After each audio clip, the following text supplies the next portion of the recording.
et bienvenue dans Espérance, le podcast qui donne confiance en l'avenir. Je m'appelle Marion et j'ai créé ce podcast pour donner de l'élan à un combat qui me tient à cœur, le combat contre la résignation.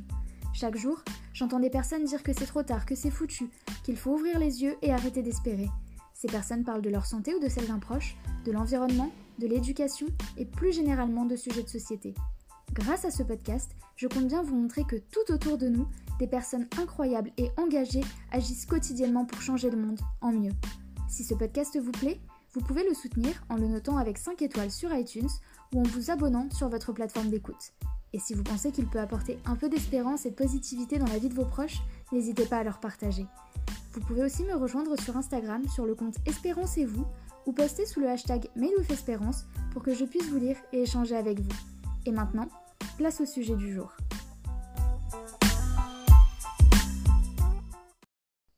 Hatha, Vinyasa, Yin, Yin-Yang, Ashtanga.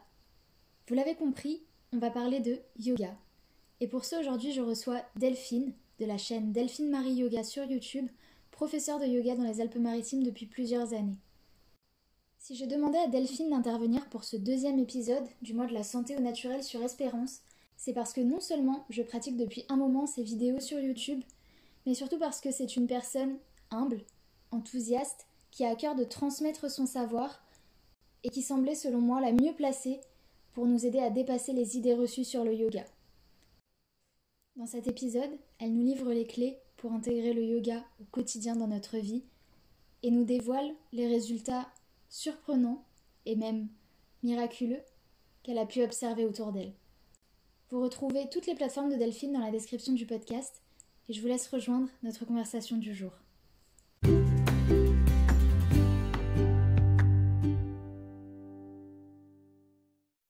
Bonjour Delphine et merci d'être présente pour cet épisode d'Espérance spécialement dédié au yoga.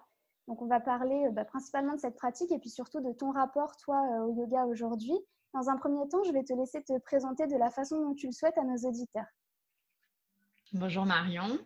Je m'appelle Delphine, comme tu l'as dit. Sur les réseaux sociaux, je m'appelle Delphine Marie, c'est mes 2 premiers prénoms que j'utilise. J'ai 33 ans, je suis professeure de yoga sur Nice, sur la Côte d'Azur.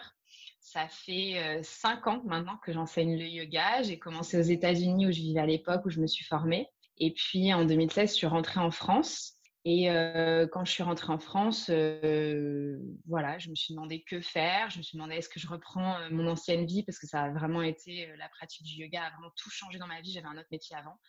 Et puis j'ai décidé de me lancer. Et donc du coup maintenant, ça fait 4 ans que j'enseigne sur la Côte d'Azur, sur YouTube. Et maintenant depuis le confinement en ligne. Super. Alors justement, on va revenir un petit peu sur ton histoire. Est-ce que tu peux nous expliquer comment tu as rencontré le yoga? Quel est ton parcours vis-à-vis du yoga? Alors, j'ai un parcours, je pense, comme beaucoup de gens à l'heure actuelle. J'ai eu un bac, j'ai fait un bac +5 en école de commerce post-classe préparatoire. Donc, quelque chose de très intense. J'ai fait l'ESC Toulouse. Je suis partie une partie de mes études à l'étranger. Puis, quand je suis revenue, j'ai décidé de m'investir dans l'hôtellerie de luxe. Donc, j'ai été commerciale dans des grands hôtels à Monaco, puis après sur Nice, dans des palaces, enfin dans du 5 étoiles. J'ai fait ça pendant quelques années et clairement, ça m'a apporté beaucoup, beaucoup de stress. Donc, le yoga, je le connaissais parce que ma grand-mère le pratique depuis très, très longtemps, depuis sa vingtaine. Ma grand-mère a 94 ans aujourd'hui, si je ne me trompe pas. Ah, c'est beau. Elle a arrêté il y a quelques années parce que maintenant, alors, c'est pas qu'elle est moins en forme physiquement, parce qu'elle est très en forme physiquement, mais elle est moins présente mentalement, on va dire. Donc, je l'avais toujours vue pratiquer, j'avais toujours trouvé très zen. Et en fait, le yoga est arrivé dans ma vie à une période où j'étais très, très stressée. Mon mari avait déménagé à l'étranger parce qu'il avait accepté une mission à l'ambassade de France à Washington, D.C. Et on était séparés parce que j'avais pas de visa pour le rejoindre. Et j'avais une colocataire à la maison et elle faisait des crises d'angoisse.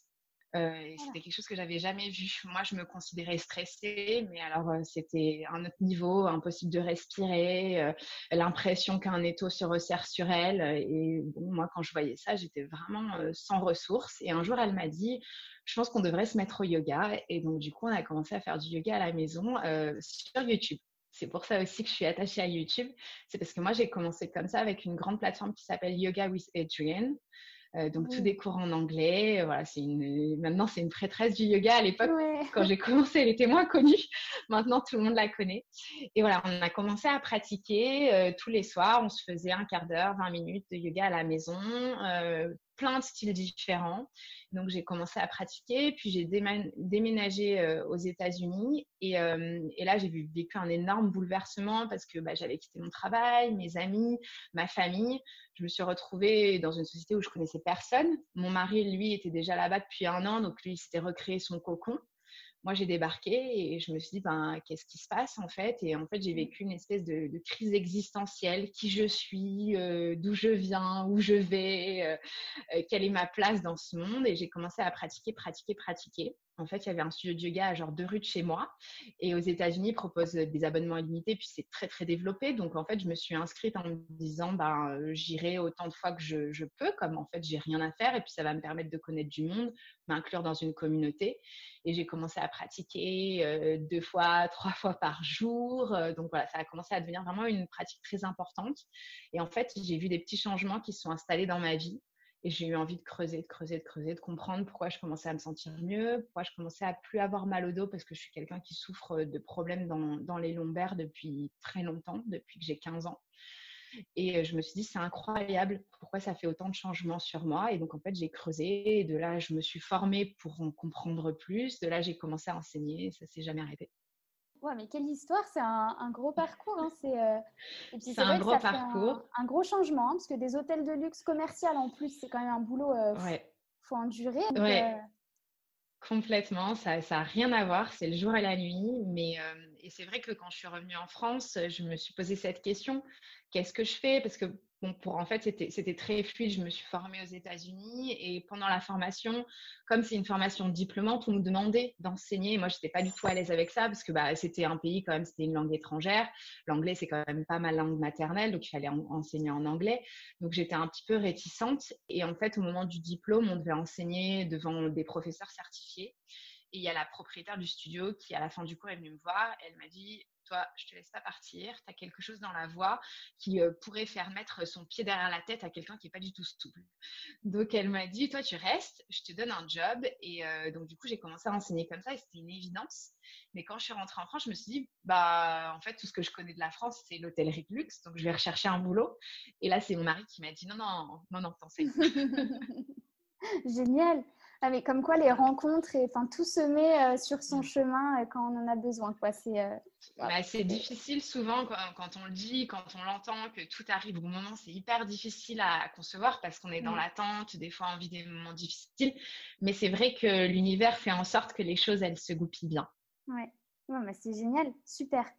Je parle aux auditeurs, mais moi, c'est vrai que j'ai connu du coup Delphine justement sur YouTube. Vous devez le voir pour ceux qui me suivent sur Instagram. Je mets souvent mes petites stories le matin quand je fais les séances. Donc voilà, je vous invite de toute façon, vous avez tous les liens dans la description à aller voir ce qu'elle fait, parce que pareil, il y a beaucoup de styles différents, donc c'est vraiment génial.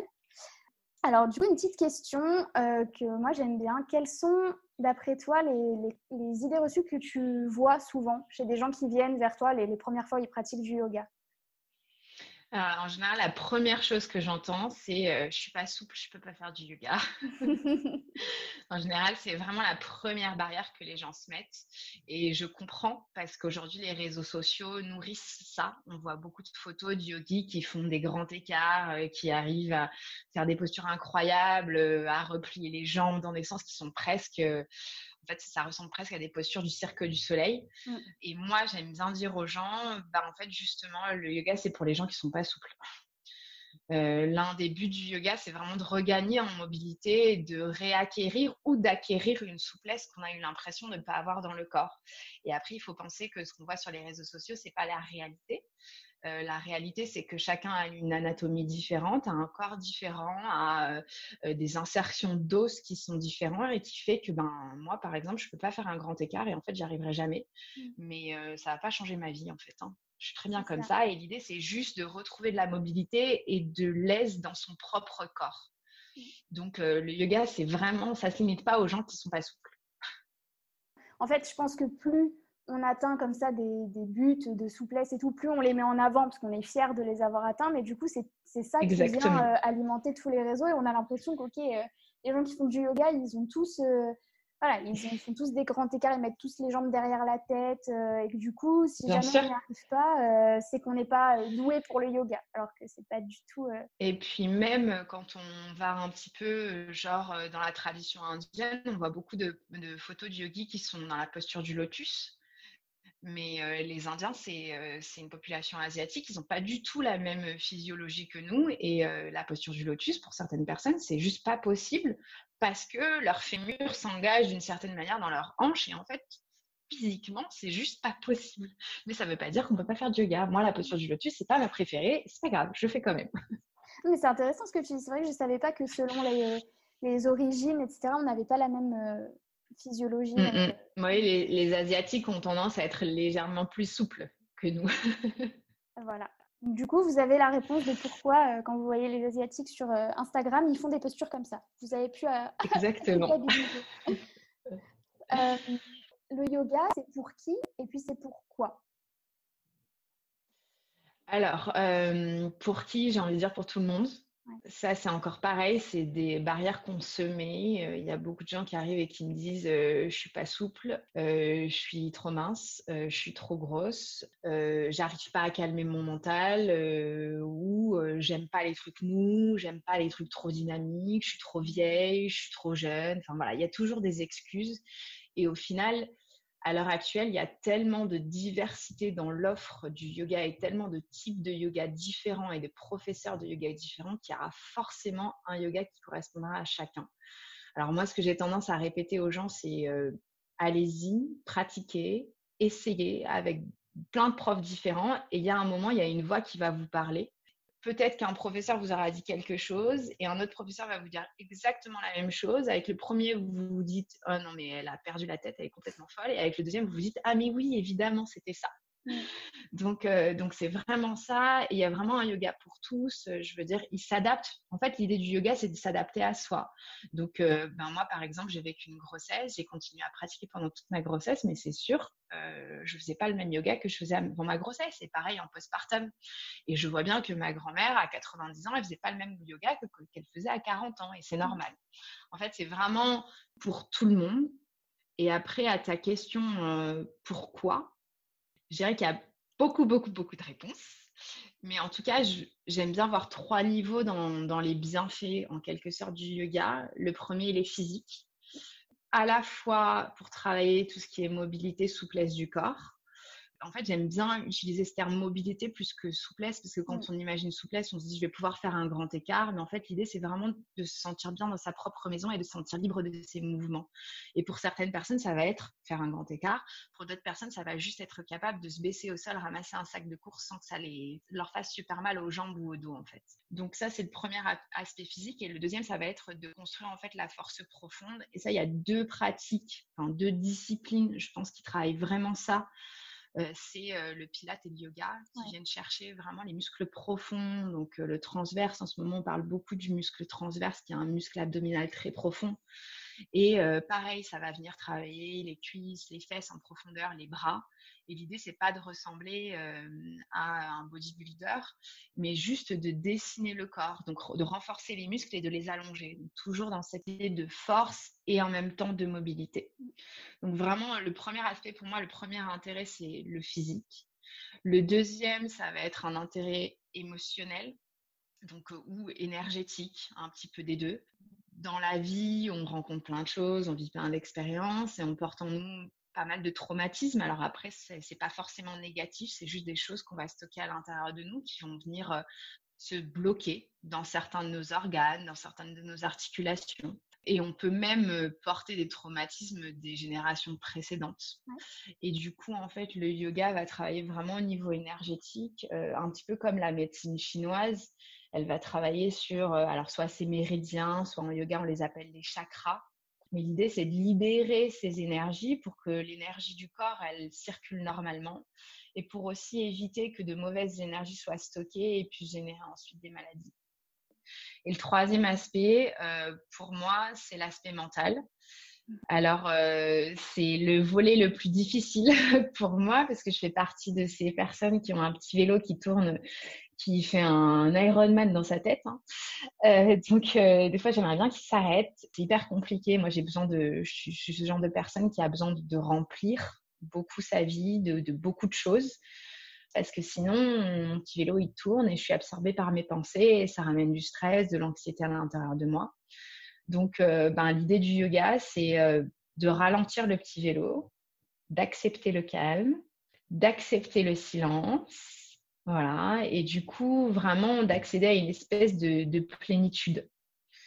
Et j'ai souvent les personnes qui me disent, après un cours de yoga, ils ont l'impression un peu de planer, comme Ouais. s'ils avaient fumé quelque chose d'un peu illicite. En fait, c'est ça, c'est juste que le mental, il se tait un instant. Et il y a un espèce de vide en soi, mais un vide positif en fait, un silence, une espèce de plénitude qui se passe. Et voilà, c'est vraiment le troisième but de la pratique. Alors, je sais qu'à l'heure actuelle, en général, les gens, ils abordent plus par l'aspect physique. Moi, ça a été ma démarche au départ. Alors, même si je voulais traiter l'anxiété de ma colocataire, moi, en tout cas, ce que je voyais, c'était que c'était une pratique physique sympa. Je ne faisais pas énormément de sport à l'époque, donc c'était cool sans être trop, trop intense. Et puis après, les deux autres se sont greffés dessus. Ok. C'est vrai que moi, j'ai commencé par contre pour le mental, pour le coup. Chacun son... Et c'est ça aussi qui est chouette. Et c'est pour ça quand tu me dis pour qui, je dis pour tout le monde. Parce qu'en fait, voilà, tu vois, toi, tu es venu chercher le mental. Moi, au départ, je suis venue chercher le corps. Maintenant, tu me demanderais, je viendrai plus chercher le mental. Mais ça évolue et puis ça change. Peut-être que demain, tu viendras chercher le corps. Tu vois, Ouais. ça, c'est s'adapter à chacun et à chaque période de la vie. Parce que c'est pas parce qu'aujourd'hui, tu as besoin de quelque chose que demain, tu auras besoin de la même chose. Exactement. Je fais juste un retour très rapide sur donc l'aspect, tu as rapidement évoqué sur les traumas, entre guillemets, de nos ascendants, de nos ancêtres. Il va y avoir, pour ceux que ça intéresse, normalement un épisode sur la psychogénéalogie au mois de septembre. Donc, si ça vous intéresse, restez C'est connectés. génial, ça. Ouais, c'est hyper intéressant, je trouve. Voilà, et donc ouais, moi j'ai commencé pour ça, pour le mental, et je trouve vraiment, enfin cette sensation, je ne l'ai pas eu à toutes mes pratiques de yoga, mais je l'ai eu parfois. C'est vraiment, surtout quand il y avait la relaxation derrière, il y a des fois je me suis vraiment sentie planer. Alors j'ai jamais fumé de choses qui devaient faire ça, mais je pense que ça doit être proche de ce qu'on ressent, effectivement. C'est un Moi non état... plus, mais en tout cas, c'est ce qu'on me dit. Donc, Ouais. je crois les jours sur parole que ça fait Voilà. vraiment cet effet-là. Et puis, ça peut être quelque chose d'éphémère. Des fois, c'est une microseconde. Des fois, ça marche pas. Et puis, des fois, on arrive à rester un petit peu plus dans cette béatitude en quelque sorte et on a Ça. tout gagné, en fait. Ouais, ça fait vraiment du bien. Du coup, tu as parlé aussi donc, du corps. Donc, est-ce que brièvement, on peut parler de ce qui est appelé aujourd'hui la yoga thérapie? Est-ce qu'on peut se servir en fait du yoga comme d'une thérapie? Oui.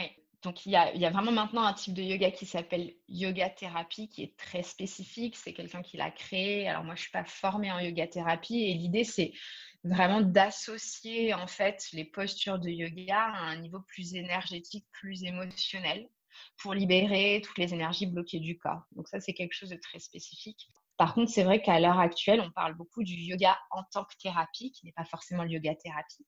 Ça vient soigner. Donc, au niveau du corps, par exemple, moi, je peux parler de mon expérience. J'ai une pathologie au dos. J'ai presque pas de coussinet entre les disques lombaires. Donc, c'est quelque chose qui me fait beaucoup souffrir au quotidien. Et quand je pratique pas le yoga, clairement, je fais pas 3 pas. La pratique du yoga fait qu'aujourd'hui, je vis quasiment, parce qu'il y a des jours qui sont mieux que d'autres, sans douleur. Et je travaille avec des élèves qui ont aussi des pathologies au dos, qui au départ, quand je travaille avec elles, sont sous traitement médicamenteux pour gérer la douleur. Puis au fur et à mesure qu'on travaille avec le yoga, il y a un relâchement d'oxytocine. Le yoga va venir nourrir les disques intervertébraux, va ramener de l'acide hyaluronique dans tout le corps, va régénérer le corps. Donc, au fur et à mesure qu'on pratique, je vois les gens qui diminuent leur dose, qui arrivent beaucoup mieux à gérer leur douleur, ces douleurs qui diminuent. Donc, il y a vraiment un accès thérapeutique quand c'est bien fait au yoga. Donc, que ce soit sur le niveau corporel, que ce soit sur le niveau énergétique, où ça va nous aider à relâcher ces traumatismes qu'on garde en nous, toutes ces émotions qui sont bloquées et qui ne nous servent pas. Et que ce soit au niveau aussi du mental. Alors, on parlait du petit vélo qui tourne, mais pour certaines personnes, ce petit vélo qui tourne, ça va soit créer de l'anxiété, de l'angoisse, ou soit ça peut créer des sensations de dépression, de déprime. Et le yoga va aussi travailler là-dessus parce qu'en fait, il nous apprend à nous dissocier en fait de ce que l'on ressent. Donc, on n'est pas identifié par ces émotions qui nous traversent. On apprend que l'émotion, elle arrive, elle nous traverse, puis en fait, elle repart, elle ne fait pas qui nous sommes. Ouais. Comme sur le plan physique, en tout cas, même mental, je dirais, les pratiques qui nous font bouger en général, il y a beaucoup de gens aussi qui s'en sortent via n'importe quel sport. J'ai quelques petites questions donc, que les auditeurs m'ont posées. Alors la première, elle m'a fait sourire, donc j'attends de voir ta réponse. Mais on me demande quels sont les indicateurs d'une pratique ou d'une séance réussie en yoga. Moi aussi, ça me fait sourire. Alors, d'instinct, j'aurais envie de te dire la béatitude que tu ressens après. Ça veut dire que tu as tout gagné, parce que ça veut dire que le mental, il s'est arrêté. Mais ça peut être plein d'autres choses. Moi, il y a de nombreuses pratiques où je pleure. C'est très bien aussi, parce que c'est un relâchement d'une émotion qui était coincée.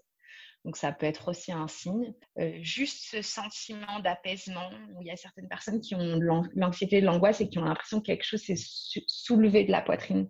Ça aussi, par exemple, c'est le signe d'une pratique réussie. Je dirais généralement, une pratique réussie, c'est se sentir mieux après qu'avant. Oui, c'est très bien dit. Pour moi, c'est tellement pas quelque chose qu'on doit réussir, en fait. C'est vraiment quelque chose qu'on doit faire pour se sentir bien. Mais du coup, ça rejoint exactement ta définition. Donc, je suis d'accord, mais c'est vrai qu'on est dans une société où on aime bien avoir des résultats. Ouais. Donc, en tout cas, c'est vrai que l'idée, c'est qu'on se sente juste mieux avant qu'après. Mais après, c'est vrai que des fois, ça ne marche pas parce que… Pardon, après qu'avant. Des fois, ça ne marche pas parce que c'est juste la personne ne nous a pas parlé ou c'est pas le bon moment, ou on n'a pas réussi à créer l'espace, à vraiment se mettre dans sa pratique. Et puis, c'est pas bien grave, on réessaye. Alors, la deuxième question que j'ai eue aussi, beaucoup plus globale, c'est qu'aujourd'hui, donc, on voit du yoga partout. C'est quelque chose qui est très à la mode. On en voit notamment dans les salles de sport, on en voit sur plein de chaînes YouTube. Comme tu le dis, donc, il y a plein de types de pratiques, donc, que ce soit type Hatha, Vinyasa, etc., qui sont vraiment des types de yoga, mais on voit aussi des gens qui l'enseignent de façon totalement différente, de façon très structurée ou très libre. Enfin, voilà, il y a vraiment énormément de choses. Donc, la question que la personne m'a posée, c'est est-ce que ces différents yogas, maintenant, justement, cette démocratisation, ça amène pas à des enseignements qui sont éloignés de la philosophie yogique originelle, entre guillemets, on va dire? Alors, j'ai envie de dire oui et non.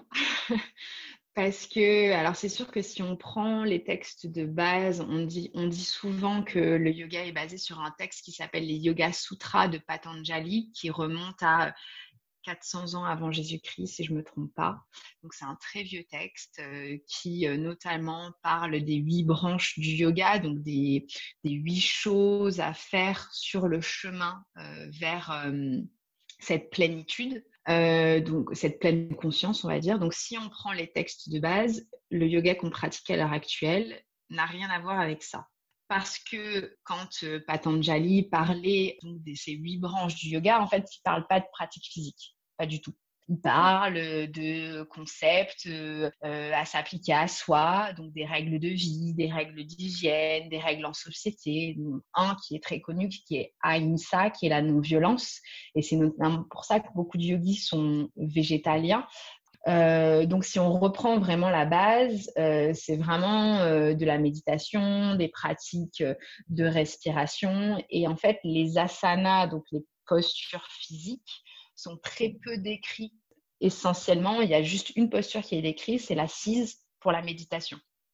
En fait, les textes indiens ont été amenés par des grands gourous indiens aux États-Unis et c'est là qu'il y a eu un énorme essor du yoga dans le monde entier. Et même, en fait, ça a rediffusé la pratique du yoga, ça a redoré la pratique du yoga en Inde parce que c'était quelque chose qui n'était pas énormément pratiqué. Maintenant, ça l'est de plus en plus aussi. Donc, du coup, oui, c'est sûr que ça n'a rien à voir avec les textes de base. Maintenant, on a pris quelque chose et on l'a adapté à notre mode de vie parce que notre mode de vie n'est pas celui que les gens avaient au XIIe ou au XIIIe siècle, en fait. Donc, on l'a juste adapté à notre société moderne qui vit à 100 à l'heure, qui bosse comme pas possible, qui mange moins bien qu'avant, ou en tout cas des produits qui sont peut-être transformés. Donc, il y a aussi besoin de faire plus de sport parce que c'est une société qui est aussi plus sédentaire. Donc, en fait, on a utilisé les concepts de base pour trouver une pratique qui correspond à la société moderne.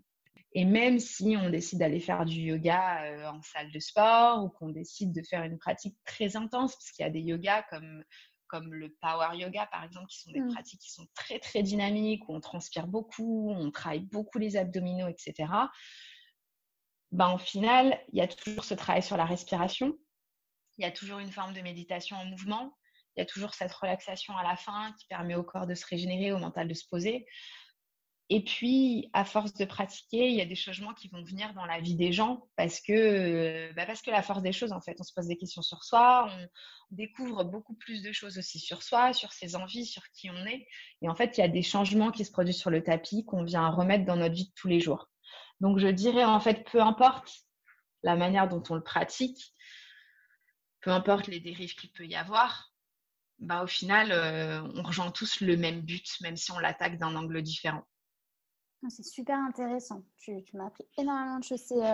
Non, mais c'est une très belle réponse, je trouve, parce que la question, je ne l'ai trouvée pas facile et c'est une très belle réponse de revenir là-dessus. Après, c'est ma vision des choses et je sais que peut-être si tu demandais à d'autres profs de yoga, il y en a qui te diront, parce que je sais qu'il y a des yogas qui sont encore beaucoup ancrés dans la tradition.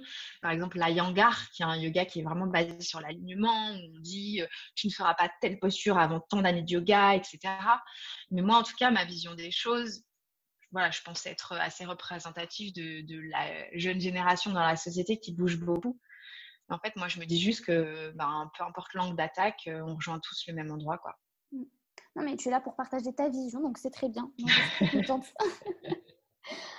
Alors, une petite dernière question. Quelqu'un qui se dit « Ok, j'ai écouté Delphine sur Espérance, j'ai trop envie de me mettre au yoga, mais par où je commence ?»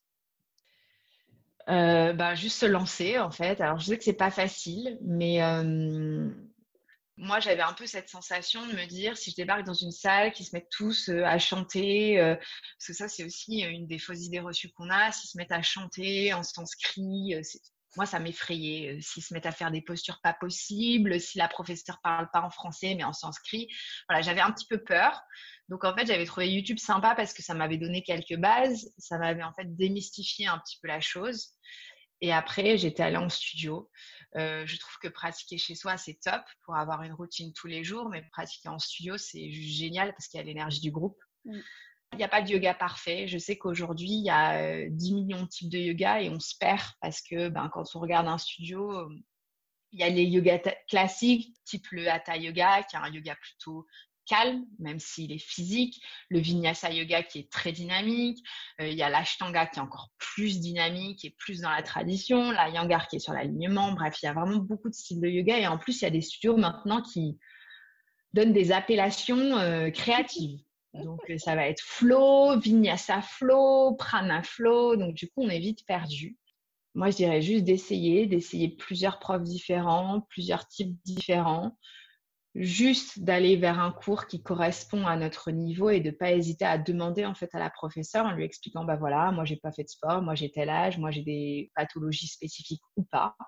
Et comme ça, le professeur pourra orienter la personne vers un type de yoga.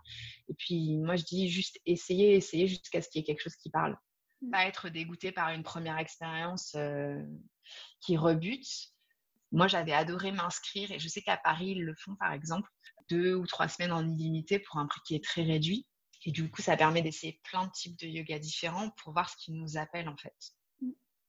Moi, j'ai commencé par YouTube, si je ne me trompe pas, c'était il y a déjà quelques années. Et mon premier cours de yoga, d'ailleurs, c'était dans une salle de sport. Ça m'a rebuté complètement. Je suis tombée sur je ne sais pas quel âge avait cette dame, mais à mon avis, ça faisait des bonnes dizaines d'années qu'elle enseignait le yoga. C'était que des habitués. Et donc, en plus, je suis tombée sur une séance sur le cycle féminin. Donc, pour une première en yoga, tu te dis de quoi elle me parle. C'est spécial, oui. Ouais, elle arrive et puis au milieu du cours, elle dit bon, du coup, si demain vous avez vos règles, c'est normal. Je fais sur quoi je tombe, qu'est-ce qui se passe? Donc ça m'a fait très peur. Et après, par contre, j'ai retenté avec une autre prof et là, c'est trop bien. Après, j'en ai fait encore une autre. Voilà. Donc il faut tester. Voilà, faut vraiment essayer. Moi, le premier cours que j'ai fait, j'avais bien aimé. C'était un cours de Hatha, donc j'avais trouvé ça un peu mamie, entre guillemets. Mais sur la fin, elle s'était mise à chanter des mantras pendant genre 15 minutes, auxquels je ne comprenais rien du tout. Et j'avoue que j'étais sortie de là et je m'étais dit, c'est quand même un truc pour les allumer. Bon, maintenant, j'adore chanter des mantras, hein, mais bon, je dois le préciser. Mais c'est vrai que c'est une image qu'on a et ben, pas tous les professeurs font chanter des mantras, pas à chaque fois. Et puis, bon, il y a des professeurs qui vont les expliquer, qui expliquent leur intérêt aussi. Et puis, il faut juste être ouvert.